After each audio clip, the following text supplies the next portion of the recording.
And now for something completely different. Hi, my name is Annie Grossman, and I'm a dog trainer. This podcast is brought to you by School for the Dogs, a Manhattan-based facility I own and operate along with some of the city's finest dog trainers. During this podcast, we'll be answering your questions, geeking out on animal behavior, discussing pet trends, and interviewing industry experts.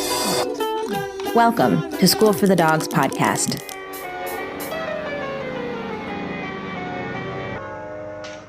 Hey everyone, I am here today with a wonderful photographer whose name is Andrea Castanon. You might know her by her business's name. Her business is called Bowie Shoots. Bowie is the name of her rescue dog. Andrea, it is so good to see you. You too. Didn't know the next time would be virtual. I know. So I'm so excited to be talking to you. Andrea, I would really love to talk to you about how you got into doing what you do, and then I want to talk about how you're working currently, which I think is really interesting. But it's all evolved. It's so cool. It's so cool. You're a hero to me. I want to maybe just describe how you came into my life, or how you came to School from the Dogs from my perspective. So for years, we have had this kind of school theme to School for the Dogs, kind of like playful, sort of retro, decorations and just a vibe and theme of old school. I guess is the way to put it. If you have, trying to think of how I would describe it to someone who doesn't know about us or hasn't been to our studio, just old chalkboards, but also photos that are kind of a retro throwback to school days, as adults today might have experienced school in a fun, playful way. And so years and years ago, I think even before we opened up our first storefront location, we got a big laser photo background made, and we started having our graduates pose in front of this laser background photo, kind of something from the 90s. And we were always just doing it with our cell phones, and it was never particularly thought out, but it was kind of just a fun, silly thing that we did.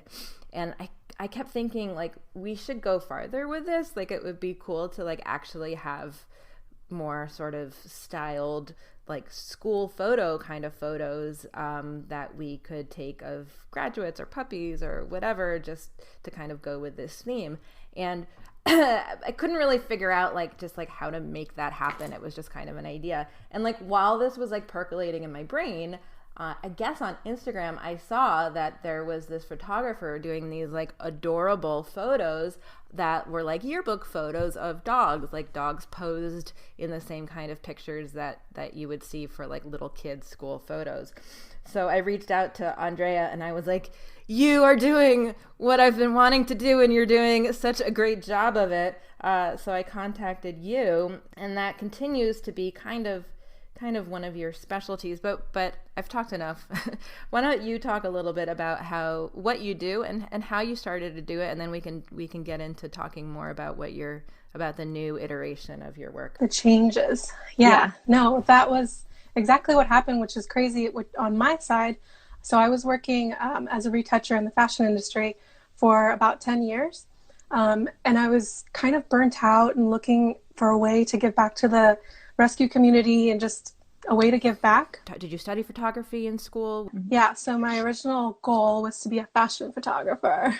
And then I got into retouching, and I just... What were you doing as a retoucher? So any campaigns that you would see, billboards, in magazines, editorials, so work in Vogue and Elle and Harper's Bazaar, it was great. Creatively, I was challenged and I loved my work, but I just didn't have, my heart wasn't in it. So is your job to like make people look thinner? The whole Shazam, like no pimples, no wrinkles in the shirt. So, I mean, creatively it was fun. I used to paint when I was younger, like do charcoal and things. So I love looking at still life and like really breaking apart an image. But then Bowie came into my life and yeah, I just wanted to become more involved. So my obsession with Bowie started. I was taking his photographs all the time and retouching them really like enhance, like silly, and to the point where I would take a human photograph.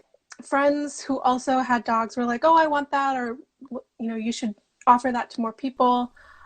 So I opened it up to kind of like free sessions to kind of brainstorm where this could go and how I could help the dog community with it.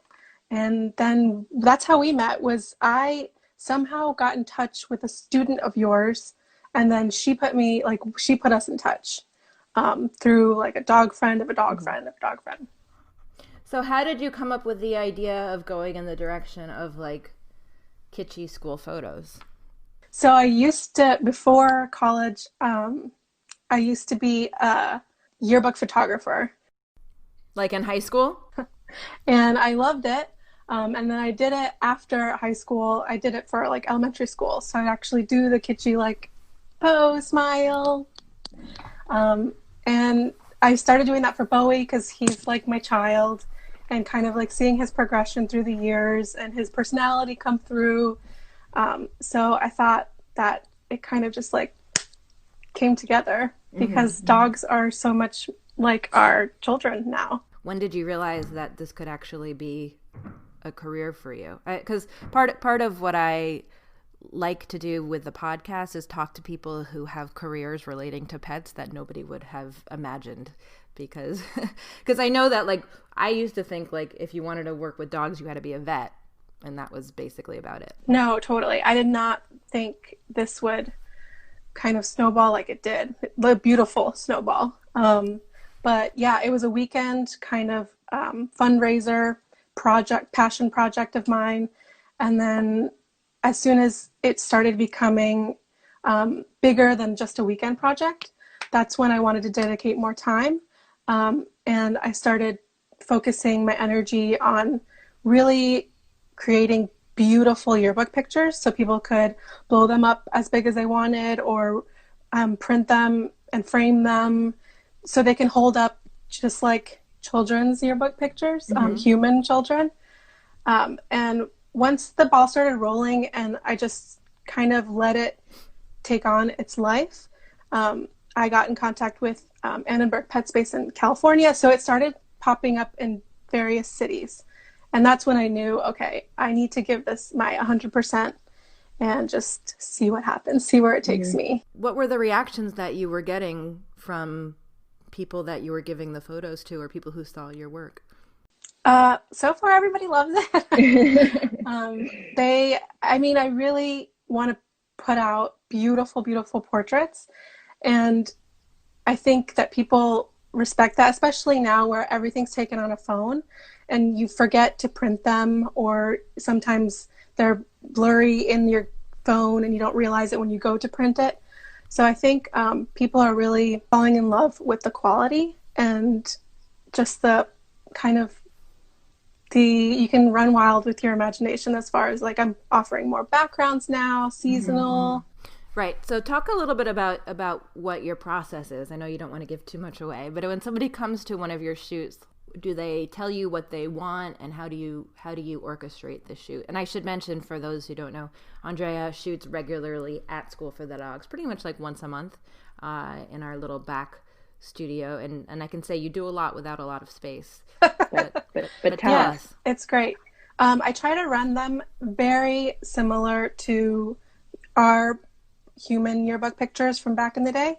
So the only difference is that it's not in a big open space where dogs and their humans are kind of like coming in and out. It's very private and comfortable for everybody involved, because I know it's a bit different. But pets come dressed in whatever outfits they want to showcase. And they're allowed up to 2 outfit changes.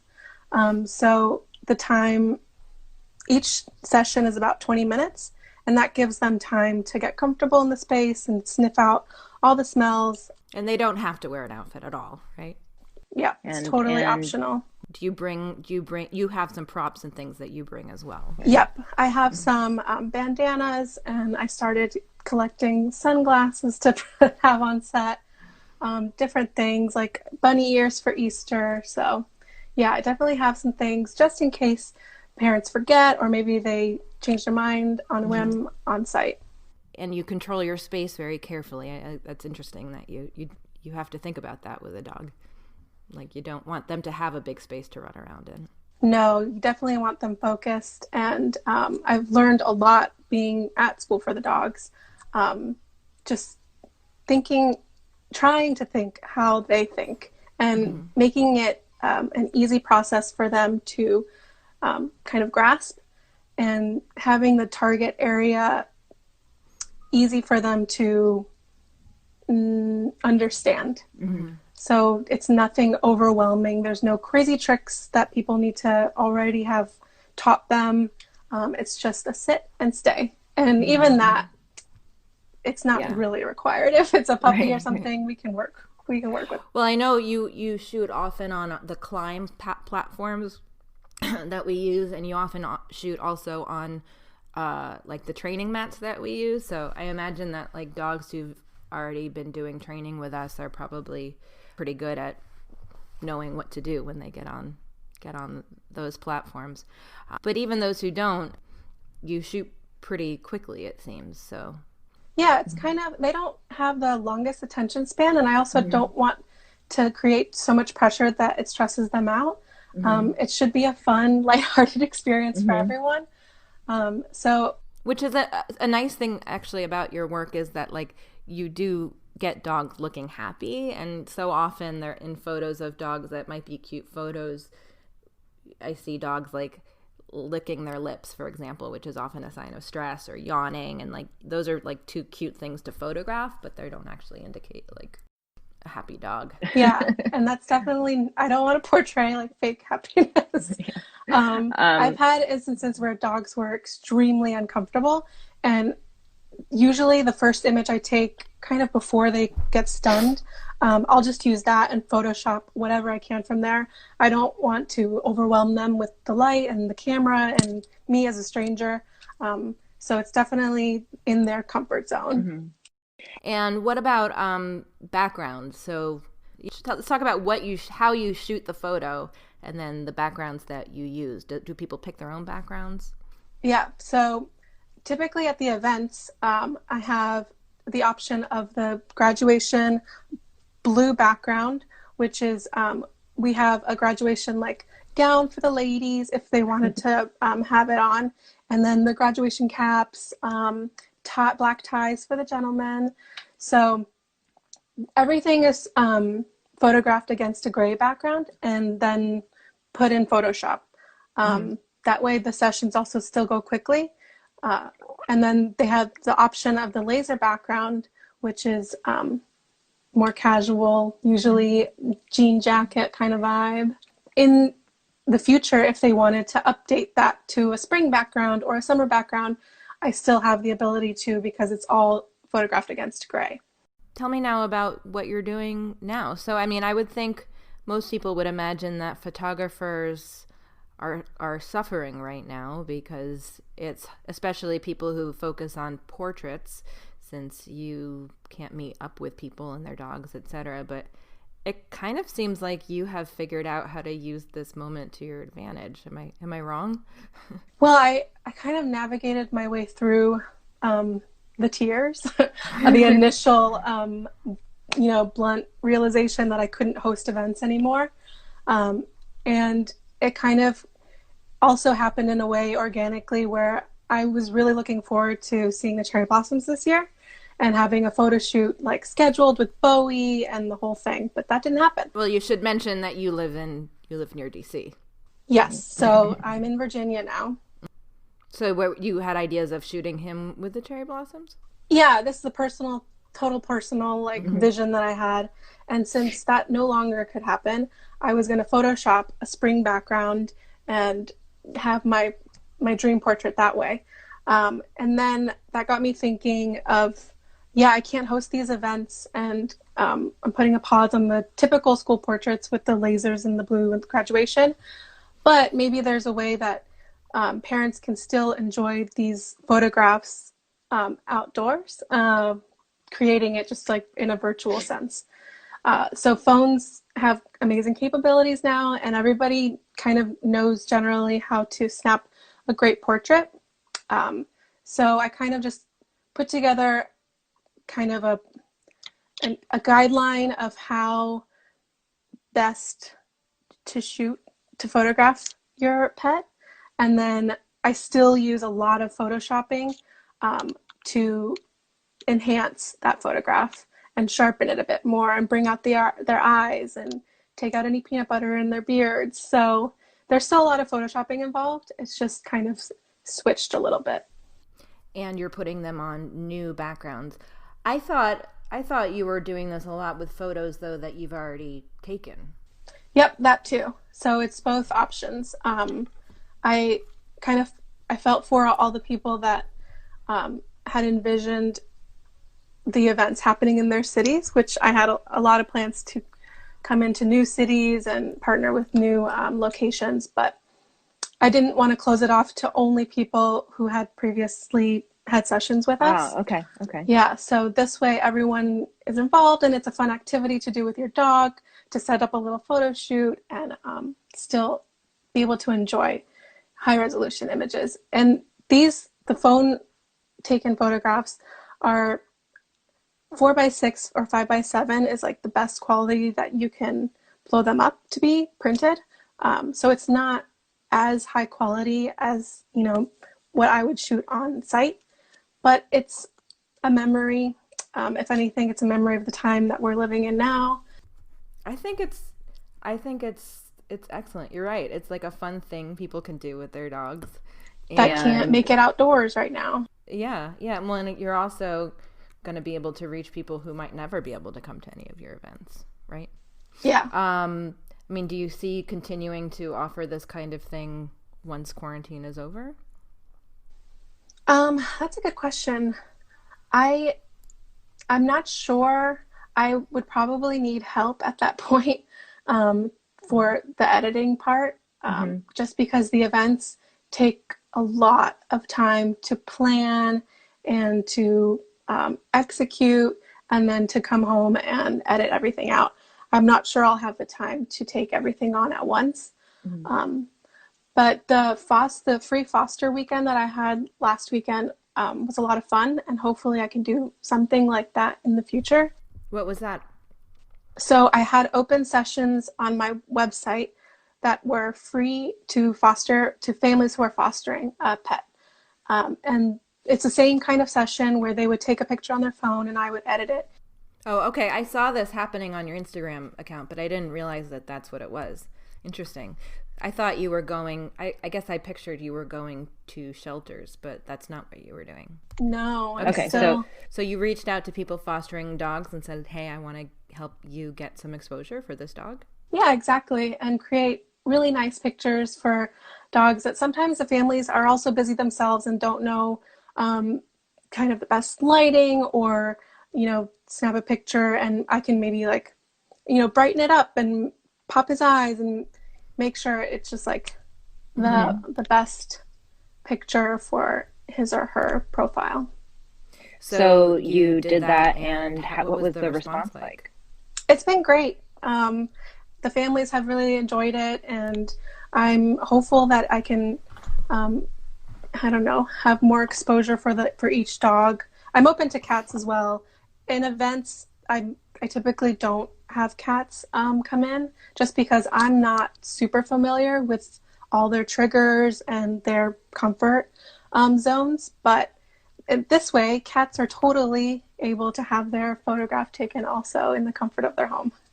I think you've opened up some new markets for yourself that are gonna serve you well.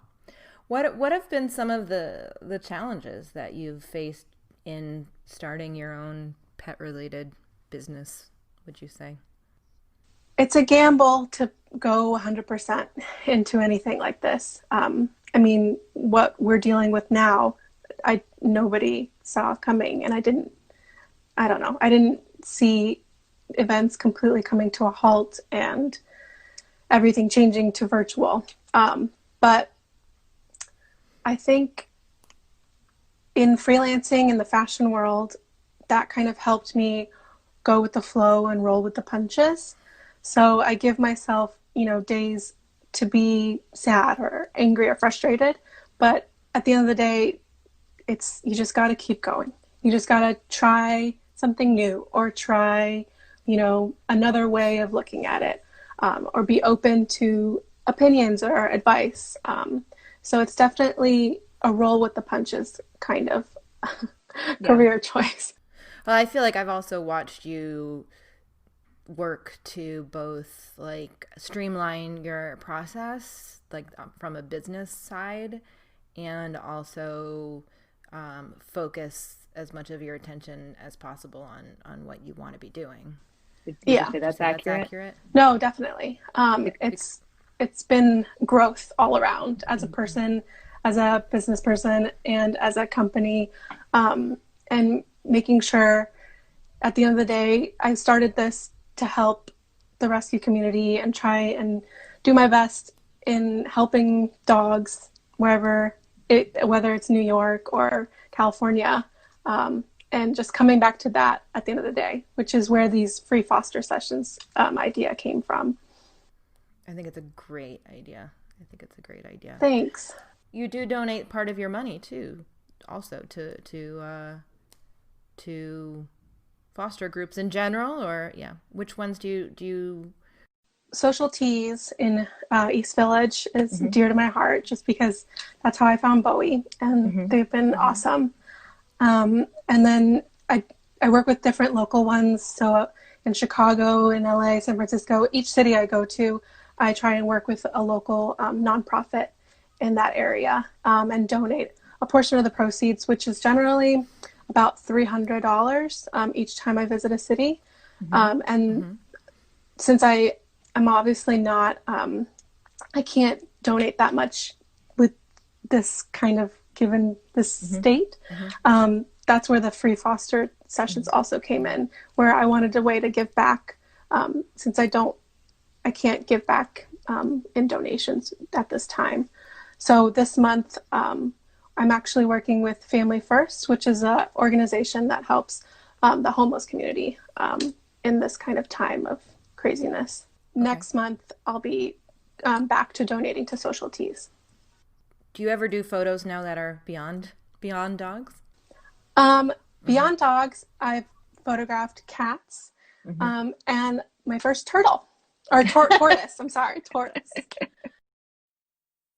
Super exciting. That was in LA, and he was actually great. He was like the perfect model because he gave me all the angles slowly.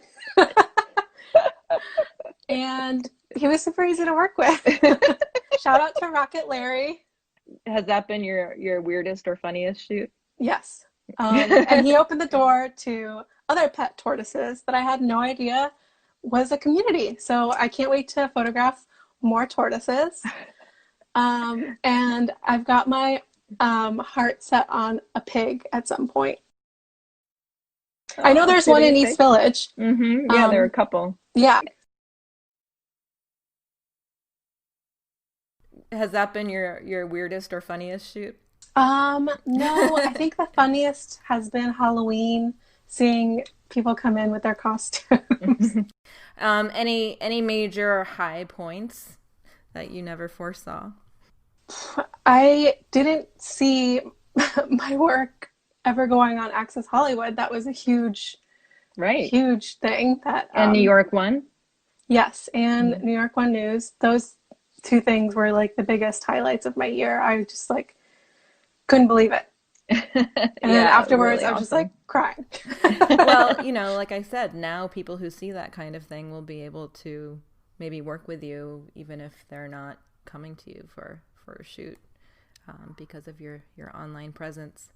Well, let's finish off. Why don't you tell me a little bit about Bowie and the training that you've been doing with Bowie, because I've been seeing some of your videos. Yeah, that was my focus once all of this craziness happened, to cheer myself up and to have him mentally stimulated. So we started with, what was our first one? I think the first one was just the puzzles that we bought at School for the Dogs. And then from there, I took him away from the puzzles, and so the door to my room closes, and then he whines and cries at it for me to come open it when he wants to leave. Yeah.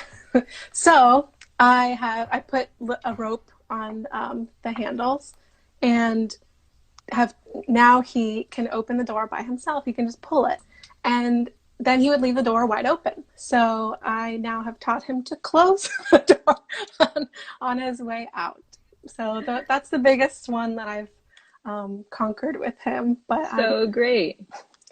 Other than that, I bought a small hula hoop so he can do jump training. And well, it also looks like you've been doing some sort of like indoor agility. Yeah, just from what I've seen at School for the Dogs. Like, you guys have taught me everything. Any suggestions for people taking photos of their dogs now or wherever? Window light is your friend. That's okay. the number one thing. To just create really soft, nice light. Just have your dog face the window and be on the side of the window and have that beautiful light hit your dog. But other than that, I think just try and keep positive in this crazy time, and do things that spark joy. Well, question about taking photos of dogs. Do you have any specific weird noises you make, or do you use like squeaky toys? Mm-hmm. I've tried a few. Yeah. Mm-hmm. I have a bunch of squeakers that I bought on Amazon that are a big pack of like 50 squeakers. Squeakers work really well. Some dogs are too triggered by squeakers and it drives them crazy. So there's also this cat toy that I purchased that's just like crinkle balls of like, I don't know, some sort of like kind of wrapping paper kind of noise. Mm-hmm. So you kind of just crinkle that noise. Sometimes dogs think it's like a treat bag. Mm-hmm. So that's a good noise to also make. Also, I call their name in every kind of pitch that you can think. And one of those noises usually works. Sometimes I'm completely silent. Let's hear your weirdest getting a dog attention noise. I'll give you mine. You give me yours. I think the one that works with Bowie is just like meow, meow, meow. A high-pitched meow gets him every time. I find I do the same noises with my daughter now with my dog. I go like, yeah, the higher the pitch. Yeah, so much of it's out pitch. Yeah, and I started taking pictures like on the sidewalk, just like of Bowie, and people, I think, where I live now in Virginia, they're not used to this kind of dog attention. So I'll have people like stop in their cars and stare at us like, what are they doing? Because I'm like waving and making noises, and Bowie has like bunny ears on his head or something crazy, or sunglasses on.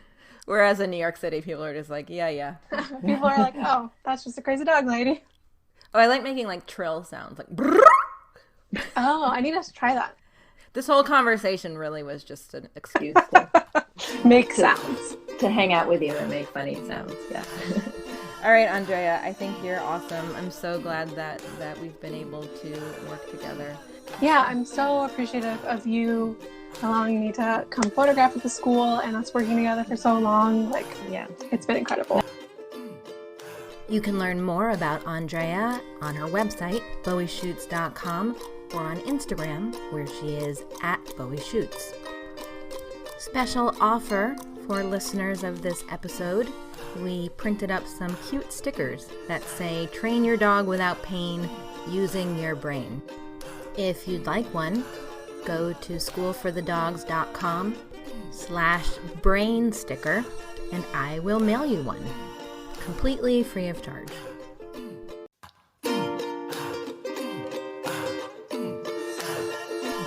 Thanks so much for listening. You can support School for the Dogs podcast by subscribing, leaving a 5-star review, telling your friends, and shopping in our online store. Learn more about School for the Dogs and sign up for lots of free training resources on our website, schoolforthedogs.com.